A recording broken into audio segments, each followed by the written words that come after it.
ഓണത്തെ വരവേറ്റ് beauty silks August 20 മുതൽ September 30 വരെ ബ്യൂട്ടി സിൽക്സ് മിന്നിച്ചോണം. സ്ക്രാച്ച് ആൻഡ് വിന്നില്ല, നറുക്കെടുപ്പില്ല, കൈ നിറയെ വാരിക്കോരി സമ്മാനങ്ങൾ. 3000 രൂപ മുതൽ 6000 രൂപ വരെയുള്ള പർച്ചേസുകൾക്ക് ഡിന്നർ സെറ്റ് 6 പീസ് മഗ്സ്. 6000 രൂപ മുതൽ 10000 രൂപ വരെയുള്ള ഓരോ പർച്ചേസുകൾക്കും അയൺ ബോക്സ്. 10000 മുതൽ 15000 വരെയുള്ള പർച്ചേസുകൾക്ക് പ്രഷർ കുക്കർ. 15000 മുതൽ 20000 രൂപ വരെയുള്ള പർച്ചേസുകൾക്ക് നോൺ സ്റ്റിക് കുക്ക് വെയർ. 20000 മുതൽ 25000 രൂപ വരെയുള്ള പർച്ചേസുകൾക്ക് ഈസി കുക്ക് തുടങ്ങി നിരവധി സമ്മാനങ്ങൾ. ഈ തകർപ്പൻ ഓണം ഓഫർ ഓഗസ്റ്റ് 20 മുതൽ സെപ്റ്റംബർ 30 വരെ മാത്രം. ആഘോഷിക്കൂ ഈ ഓണം മിന്നിച്ചോണം ബ്യൂട്ടിയോടൊപ്പം. Beauty silks.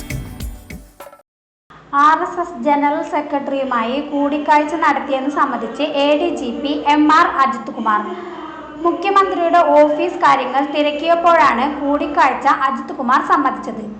സ്വകാര്യ സന്ദർശനമാണെന്നാണ് വിശദീകരണം. തൃശൂരിൽ പഞ്ചനക്ഷത്ര ഹോട്ടലിൽ താമസിച്ച ദിവസം ADGP MR അജിത് കുമാർ അവിടെ എത്തിയിരുന്നതായി അടുത്ത ദിവസം തന്നെ Kerala police special branch report ചെയ്തിരുന്നു. RSSന്റെ പോഷക സംഘടനയായ വിജ്ഞാന ഭാരതിയുടെ മലയാളിയായ ദേശീയ ഭാരവാഹിക്കൊപ്പമാണ് 2023 മെയ് 22-ന് ADGP എത്തിയതെന്നും തൃശൂർ സ്പെഷ്യൽ ബ്രാഞ്ച് ഉദ്യോഗസ്ഥർ മേലുദ്യോഗസ്ഥരെ അറിയിച്ചിരുന്നു.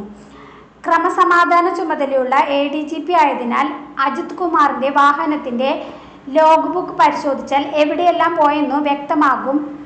അതിനാൽ ഔദ്യോഗിക വാഹനം ഒഴിവാക്കി പകരം വിജ്ഞാന ഭാരതി ഭാരവാഹി സ്വയം ഓടിച്ചു വന്ന കാറിലായിരുന്നു യാത്ര.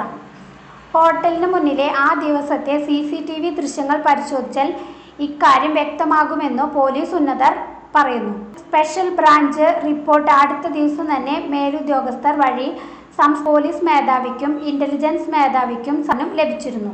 റിപ്പോർട്ട് വിവരാവകാശ നിയമത്തിന്റെ പരിധിയിൽ പെടാത്തതിനാൽ പുറത്തേക്ക് വരില്ല. മുഖ്യമന്ത്രിയുടെ ഓഫീസ് നിർദ്ദേശിച്ചനുസരിച്ചാണ് കൂടിക്കാഴ്ചയെങ്കിലും തുടർ നടപടി ഉണ്ടാകില്ല. കൂടുതൽ വാർത്തകൾക്ക് ഞങ്ങളുടെ ചാനൽ സബ്സ്ക്രൈബ് ചെയ്യുക. ഫേസ്ബുക്ക് ഫോളോ അപ്പ് ചെയ്യുക. വാർത്തകൾ വേഗത്തിലറിയാൻ Anytime News.